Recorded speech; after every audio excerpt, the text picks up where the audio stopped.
शेणखत वापरलं तर कार्बन इनपुट जास्त, पण टिकणारं कार्बन फक्त 10 ते 20%. जर आपण पाचट मल्चिंग केलं तर त्याचं कार्बन इनपुट मध्यम, पण टिकणारा कार्बन 15 ते 25%. आता मित्रांनो, खोलवर वाढणारे वनस्पतींची मुळे बघा, यांचा कार्बन इनपुट दिसतो कमी, पण टिकणारा कार्बन जवळजवळ 40 ते 60% असतो. आता तुमच्या लक्षात आलं असं की मुळाने खोलवर वाढलेला कार्बन किती महत्त्वाचा आहे आणि तो टिकतो का? तर तिथं हवा कमी असते, नांगरणी होत नाही तिथं, आणि तिथलं कुजणं असतं ते हळूहळू असतं, आणि ते तसं हळूहळू झाल्यामुळे तो स्थिर कार्बन ह्युमसमध्ये तयार होतो आणि संरक्षित असल्यामुळं टिकतोही जास्त. आता ह्या कामात वनस्पती कशा मदत करतात?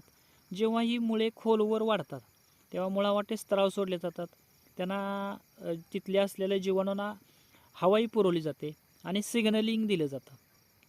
तसं तिथं गांडुळांची बिळही तयार होतात. आता ही जमीन स्थिर असल्यामुळं